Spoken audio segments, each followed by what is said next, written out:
আসসালামু আলাইকুম রহমতুল্লাহ। প্রিয় শিক্ষার্থী বন্ধুরা,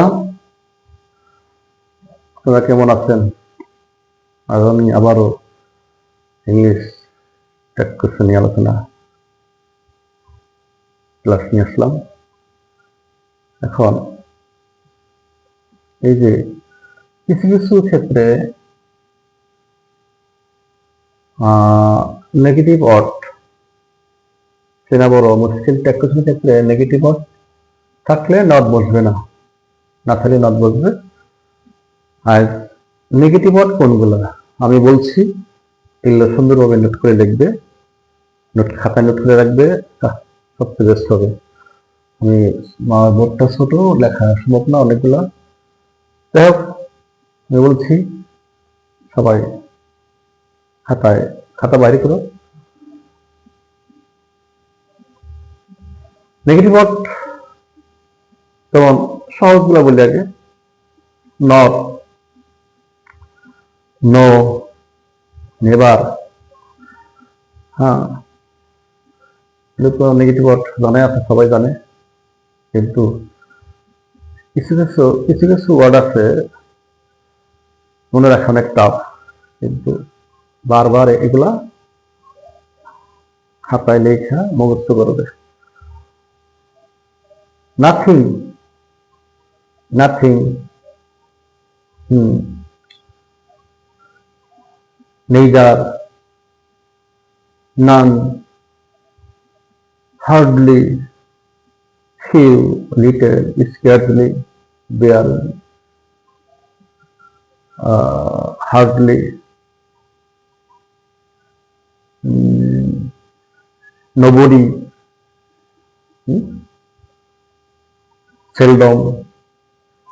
এই যে এইগুলো নেগেটিভ ওয়ার্ড, এই নেগেটিভ ওয়ার্ড আগে দেখবে, শুনেছে খুঁজবে, ফার্স্ট ক্লাস খুঁজবে যে নেগেটিভ ওয়ার্ড আমার আছে কিনা।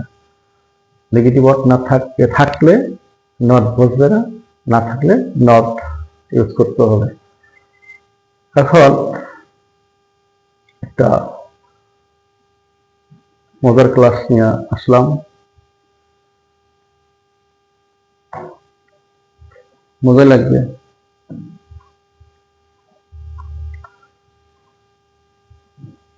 আমরা কিন্তু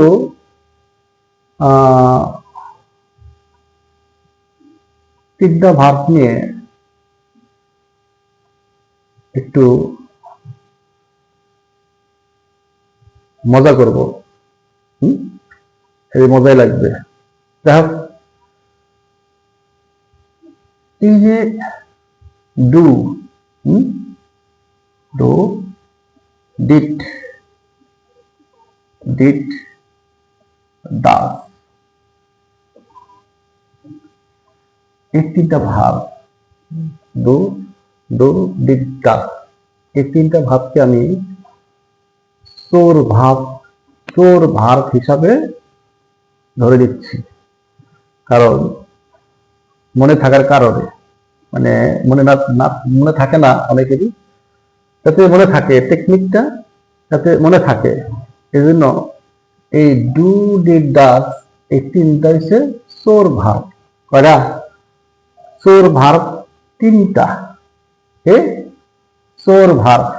এবার সো ভার্ব, এবার সোর ভার্ব। কয়টা? তিনটা। কয়টা? তিনটি।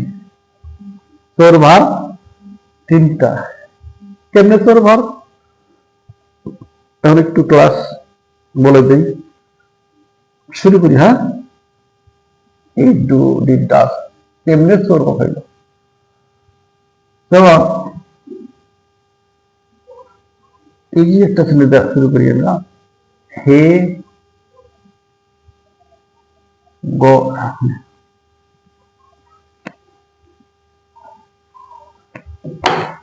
কালি নাই, হে গোস টু স্কুল,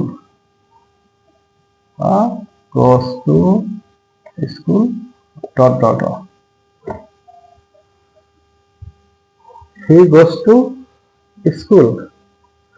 আবার এখানে এই যে সাবজেক্ট হি, ভার্ব ক্লোজ আছে, এখানে নেগেটিভ অর্থ নাই, নাই নেগেটিভ অর্থ নাই।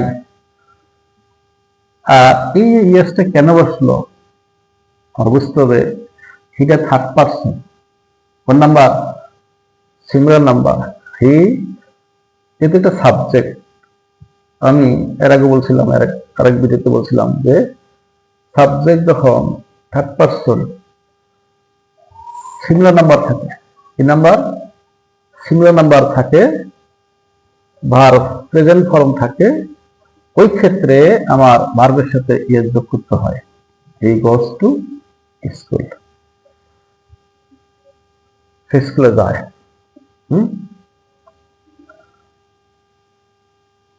এখন প্রশ্ন হলো, এই যে আমার গোসটা আছে, এখানে অ্যান্সার কি হবে? গোস আছে, গোস হবে? হবে না। কেন হবে না? আমি এই যে ভার্বটা যাচ্ছে মূল ভার্ব, এই মূল শেষে এস এস যোগ আছে, তাহলে আমার এর ভিতরে কিন্তু ডাজ আছে। কি আছে? ডাজ আছে। এই ডাজ কি দেখা যায়? যায় না। এই গোজের ভিতরে লুকায় আছে। কি আছে? এই গোজের ভিতরে কি লুকায় আছে? ডাজ। চোর যেমন চুরি করতে যায়, চোর কিন্তু লুকায় থাকে, তো দেখা যায় না। ধরা বললে সাইজ, আমরা ধরা বলে তো সে রাখে। যখন চোর চুরি করে তখন কি চোর দেখা যায় না, ওরা কি লুকায় লুকায় চুরি করে। তাই আমি এই গোজটা এর ভিতরে, এই গোজের ভিতরে আমার হি গোজ টু স্কুল, স্কুলে যায়। এই এর ভিতরে ডাচ লুকায় আছে। কি লুকায় আছে? ডাচ লুকায় আছে। এই জন্যই আমি এই তিনটাকে চোর ভার্ব মনে করি। কি করি? চোর ভার্ব মনে করি। কেন? এর ভিতরে লুকায় আছে, দেখা যায় না, ডাচটা দেখা যায় না। এই কারণে আমরা ডাচ লিখি।